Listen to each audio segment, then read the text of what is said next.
Cricket की रोचक कहानियों में आज आप देखेंगे कहानी एक ऐसे मैच की जब क्रिकेट पिच पर मैच नहीं खेला गया था बल्कि खेली गई थी तो वो थी खून की होली। नमस्कार, मैं हूँ अतिंदर कौर और आपको ले चलती हूँ 1976 में सबाइना पार्क की पिच पर। वैसे तो क्रिकेट को खेल भावना का रूप कहा जाता है, लेकिन ऐसे कई मौके आए हैं जब क्रिकेट में खेल भावना की धज्जियां उड़ने के साथ साथ कड़ी परीक्षाओं से भी गुजरना पड़ा है। इन्हीं परीक्षाओं में से एक थी आज से 47 साल पहले 1976 में भारत और वेस्ट इंडीज के बीच खेली गई एक टेस्ट सीरीज।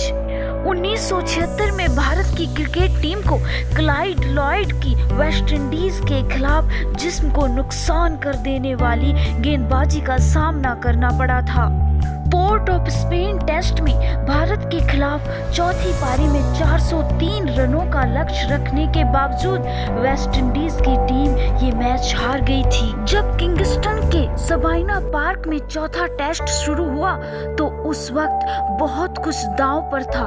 उनमें से एक थी लॉयड की कप्तानी। अफवाहें थी कि उन्हें वेस्ट इंडीज की कप्तानी से हटाया जाने वाला है। इस मैच में वेस्ट इंडीज की टीम उस वक्त के सबसे खतरनाक 4 तेज गेंदबाजों के साथ उतरी थी। सबसे पहले लॉयड ने टॉस जीता और भारत को पहले खेलने के लिए कहा।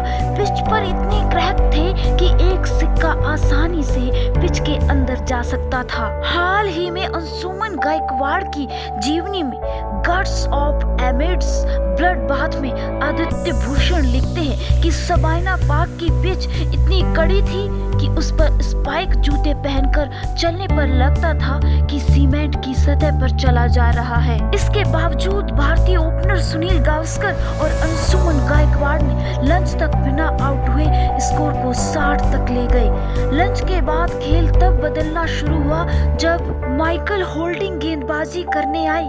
बेमर गेंदें भी फेंकी जाने लगी।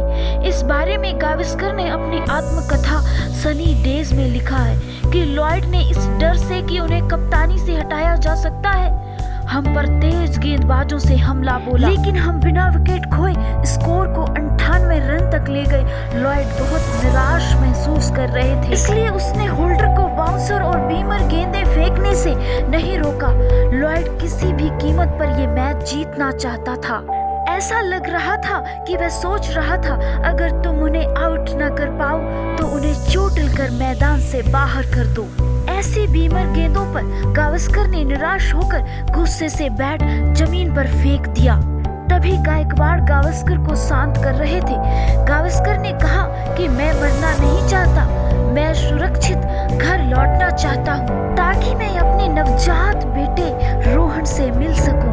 ये हेलमेट के पहले का जमाना था जब तेज गेंदबाजी से शरीर को बचाने के लिए आज के जैसे हेलमेट नहीं थे और ना ही अच्छी क्वालिटी के पैड थे जो उस वक्त की जानलेवा गेंदबाजी से बचा सके।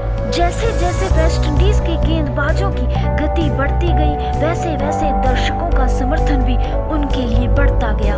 वेस्ट इंडीज के सारे दर्शक इससे पहले मैच में मिली हार का बदला किसी भी कीमत पर लेना चाहते थे।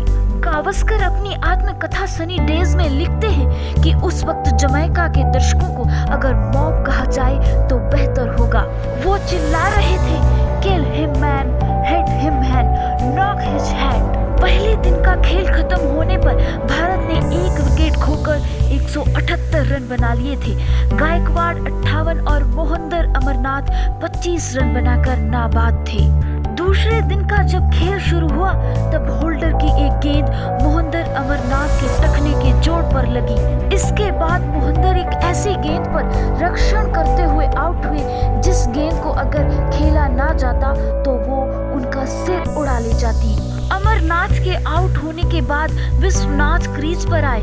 उन्हें भी लगा कि वे अपनी जीवन की सबसे तेज गेंदें खेल रहे हैं। थोड़ी देर बाद उन्हें भी एक गेंद आकर लगी जिससे न सिर्फ उनकी उंगली टूटी बल्कि वे आउट भी हो गए। आगे आदित्य भूषण लिखते हैं कि पसलियों में दर्द के कारण गायकवाड़ के लिए जरा सा भी पैर हिलाना मुश्किल हो रहा था। एक बहादुर मुक्केबाज की तरह जितनी तेजी से उन्हें गेंद लगती उतनी ही दृढ़ निश्चय से वे अगली गेंद खेलने के लिए तैयार हो जाते। इतनी तकलीफ के बावजूद वो अपना स्कोर 81 तक ले गए।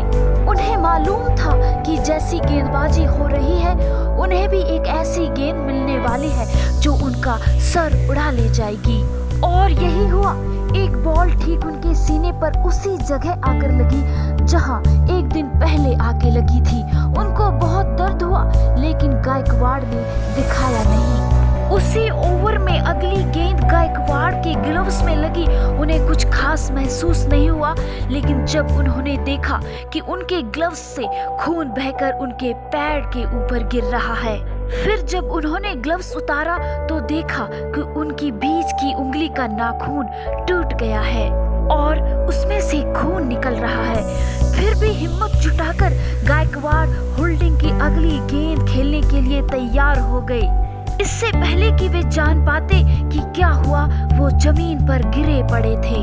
बाद में गायकवाड़ ने याद किया और उन्हें लगा कि जैसे उनके सिर में भूचाल आ गया हो और घंटियां बज रही हों। उसके बाद उनके कान से खून बहकर उनकी कमीज तक गिरने लगा था। उस वक्त ड्रेसिंग रूम में गायकवाड़ को देखने वाला कोई डॉक्टर भी नहीं था। टीम इंडिया के ड्रेसिंग रूम में थोड़ी जद्दोजहद के बाद गायकवाड़ को अस्पताल ले जाया गया, जहां पर पहले से ही विश्वनाथ थे जिनकी उंगली टूटी हुई थी। उसी मैच में भारत के एक और बल्लेबाज ब्रिजेश भी घायल हुए थे। इस मैच में अंशुमन गायकवाड़ पूरे 450 मिनटों तक उस खतरनाक पिच पर खून से लथपथ होकर डटे रहे। इस तरह की विपरीत परिस्थितियों में अंशुमन गायकवाड़ और दूसरे भारतीय बल्लेबाजों की खून भरी पारियां जाया नहीं गई और अंत में भारत ने वेस्ट इंडीज को हराकर जबरदस्त धूल चटा दी। ऐसे ही क्रिकेट से जुड़ी कहानियां और मैच को हमारी जुबानी महसूस करने के लिए हमारे चैनल को सब्सक्राइब कीजिए, लाइक कीजिए। Thanks for watching. जय हिंद।